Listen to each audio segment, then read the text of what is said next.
ఉపాధ్యాయుల బదిలీలకు జీరో సర్వీస్ను అనుమతించాలని దొడ్డిదారిన జరుగుతున్న సెక్రటేరియట్ బదిలీలను వెంటనే ఆపివేయాలని జిల్లా విద్యాధికారి కార్యాలయం ఎదుట యూపీపీఎస్ ఆధ్వర్యంలో ఆందోళన చేపట్టారు. తెలంగాణ రాష్ట్రంలో జరుగుతున్న ఉపాధ్యాయుల బదిలీలలో ఉపాధ్యాయులందరికీ జీరో సర్వీస్ను అమలు చేయాలని యూపీపీసీ స్టీరింగ్ కమిటీ రాష్ట్ర బాధ్యులు వెంకట్ అన్నారు.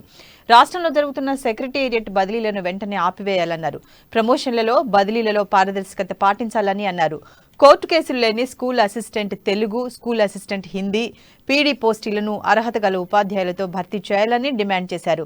317 జీవో ద్వారా సుదూర ప్రాంతాల్లో పనిచేస్తూ అనేక ఇబ్బందులు పడుతున్న ఉపాధ్యాయులను బదిలీలకు అనుమతించినట్లయితే ఎంతో కొంత ఉపశమనం కలుగుతుందన్నారు.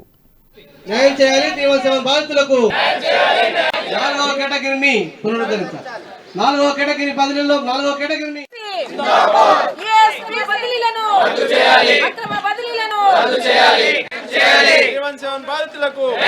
రాష్ట్ర ప్రభుత్వం మొక్కుపట్టును వీడకుండా 2 ఏళ్ల కనీస సర్వీస్ అని పెట్టడం ద్వారా 317 బాధితులు ఇవాళ తీవ్ర నిరాశకు లోనవడమే కాదు, మానసిక ఆందోళనకు గురవుతున్న పరిస్థితిని దృష్టిలో పెట్టుకొని వారికి ఇప్పటికైనా రాష్ట్ర ప్రభుత్వం న్యాయం చేయాలంటే మరి జీరో సర్వీస్ తో బదిలీలకు అవకాశం ఇవ్వాలని చెప్పి మేము డిమాండ్ చేస్తూ ఈ రోజు ఒక డిమాండ్ తో పోరాటం చేస్తా ఉన్నాం.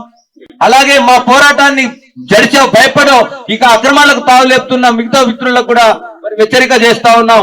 ఉపాధ్యాయ కౌన్సిలింగ్ విధానం ఎవరి దయాదాక్షిణ్యాలతో వచ్చింది కాదు. ఆ రోజు 2 ఉమ్మడి రాష్ట్రంలో 2 జిల్లా పరిషత్ చైర్మన్ల పదవీ కాలాన్ని ఊడగొట్టి ఉపాధ్యాయ ఉద్యమం ఈ కౌన్సిలింగ్ విధానాన్ని సాధించుకున్నది. రాష్ట్ర ప్రభుత్వం మొక్కుపట్టును వీడకుండా